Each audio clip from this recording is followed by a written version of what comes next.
নমস্কাৰ সকলো অসমবাসীকে মই বাণী গগৈ স্বাগতম জনাইছোঁ মোৰ অন্যটি ভিডিঅ'লৈ। আজি মই আপোনালোকৰ মাজলৈ লৈ আহিছোঁ হিন্দু ধৰ্মৰ বিষয়ে এটি নোট। আশা কৰোঁ ভিডিঅ'টো আপোনালোকে ভাল পাব।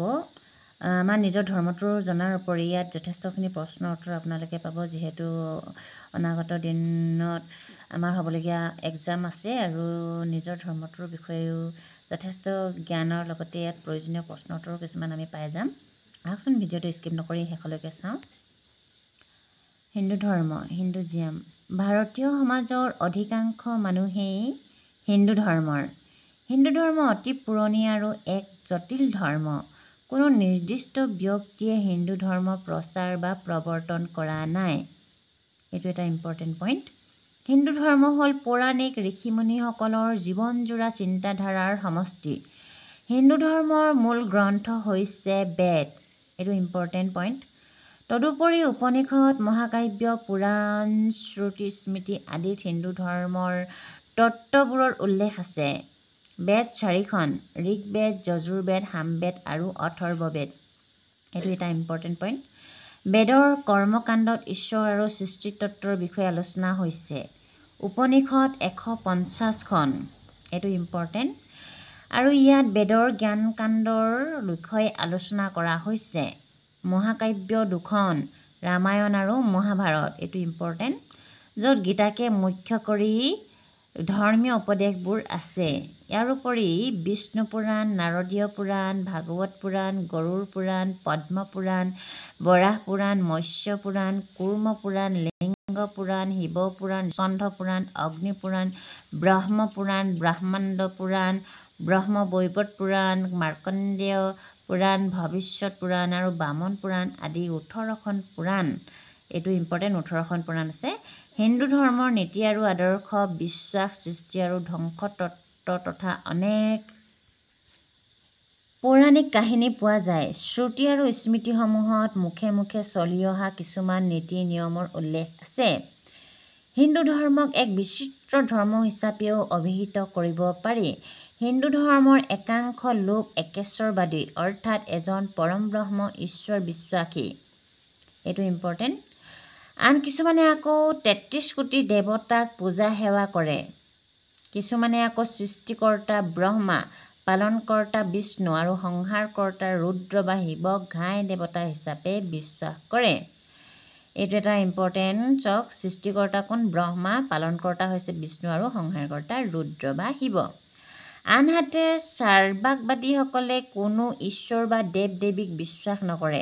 এওঁলোকে আনকি হিন্দু ধৰ্মৰ মূল বিশ্বাস, কৰ্মফল তত্ত্ব, পুনৰ্জনম তত্ত্ব, মূৰ্তি পূজা, যাগযজ্ঞ, নাম কীৰ্তন, বেদ উপনিষদ আদিকো বিশ্বাস নকৰে। তথাপিতো চাৰ্বাকবাদীসকল হিন্দুৱেই। উত্তৰ ভাৰতৰ ব্যক্তিসকলে ৰামায়ণৰ ৰামচন্দ্ৰক অৱতাৰী আদৰ্শ পুৰুষ বুলি ভাবিলেও দক্ষিণ ভাৰতৰ লোকসকলে ৰাৱণকহে আদৰ্শ পুৰুষ হিচাপে বিবেচনা কৰে। আকৌ কিছুমান হিন্দুৱে সাপ, গছ, শিল আদিৰ ওপৰতো অলৌকিকতা স্থাপন কৰি পূজা সেৱা কৰে।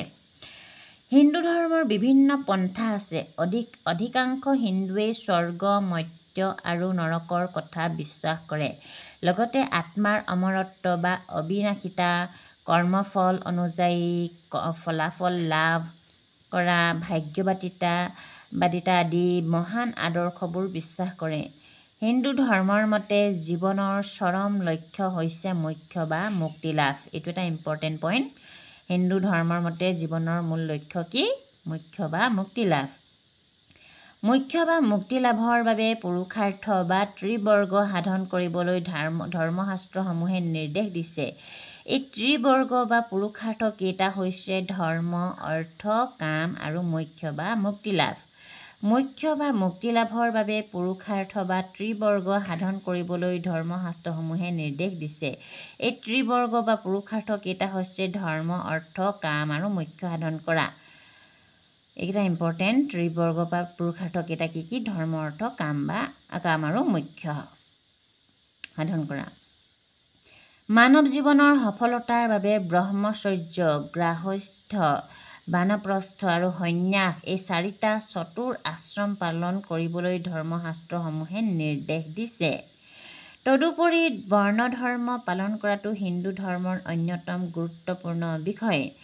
ব্ৰাহ্মণৰ কাম যাগ যজ্ঞ পূজা পাতল কৰা, ক্ষত্ৰিয়ৰ যুদ্ধ বিগ্ৰহ কৰা, বৈশ্যৰ ব্যৱসায় বাণিজ্য কৰা আৰু শূদ্ৰৰ উক্ত তিনিও বৰ্ণৰ সেৱা শুশ্ৰূষা কৰাটো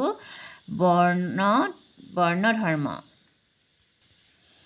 এই আপোনালোকে দেখিলে ব্ৰাহ্মণসকলৰ কাম হৈছে যাগ যজ্ঞ পূজা পাতল কৰা, ক্ষত্ৰিয়ৰ যুদ্ধ বিগ্ৰহ কৰা, বৈশ্যৰ ব্যৱসায় বাণিজ্য কৰা আৰু শূদ্ৰৰ এই তিনিও বৰ্ণৰ সেৱা শুশ্ৰূষা কৰাটোৱেই হৈছে ধৰ্ম। ইয়াৰ উপৰি জাতি ব্যৱস্থা, গোত্ৰ ব্যৱস্থা, সংস্কাৰ ব্যৱস্থা আদি মানি চলিবলৈ হিন্দু ধৰ্মশাস্ত্ৰসমূহে উল্লেখ কৰিছে। হিন্দু ধৰ্ম সাধনৰ বিভিন্ন পন্থা আছে। বিষ্ণুক শ্ৰেষ্ঠত্ব আৰোপ কৰি পূজা সেৱা কৰা সকল বৈষ্ণৱ, শিৱক শ্ৰেষ্ঠত্ব আৰোপ কৰি পূজা সেৱা কৰা সকল হৈছে শৈৱ, দুৰ্গা কালী লক্ষ্মী সৰস্বতী আদিক শ্ৰেষ্ঠতা আৰোপ কৰি পূজা সেৱা কৰা সকলক শাক্ত আৰু গণেশক মুখ্য বুলি পূজা সেৱা কৰা সকলক গাণপত্য পন্থাৰ বুলিব পাৰি।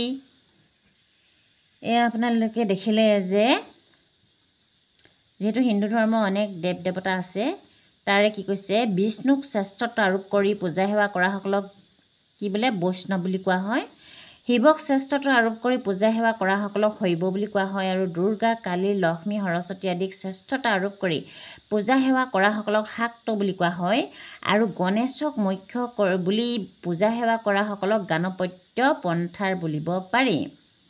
হিন্দু ধৰ্মৰ বিভিন্ন পন্থা থাকিলেও হিন্দু ধৰ্মৰ কিছুমান মূল মত পৰিলক্ষিত হয়।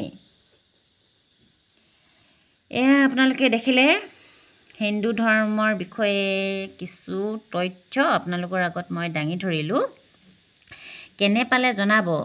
ভিডিঅ'টো যিহেতু যথেষ্ট দীঘল, সেইকাৰণে মই আপোনালোকৰ আগত পাৰ্ট 1 আৰু পাৰ্ট 2 হিচাপে লৈ আহিম ভিডিঅ'টো। হিন্দু ধৰ্মৰ মূল মতসমূহ আপোনালোকৰ আগত মই পাৰ্ট 2ত দাঙি ধৰিম। যিহেতু ভিডিঅ'টো একেটা ভিডিঅ'তে যথেষ্টখিনি দীঘল হৈ পৰিব, সেইকাৰণে মই পাৰ্ট 2 হিচাপে লৈ আহিম। আপোনালোকে আশা কৰোঁ ভিডিঅ'টো চাব।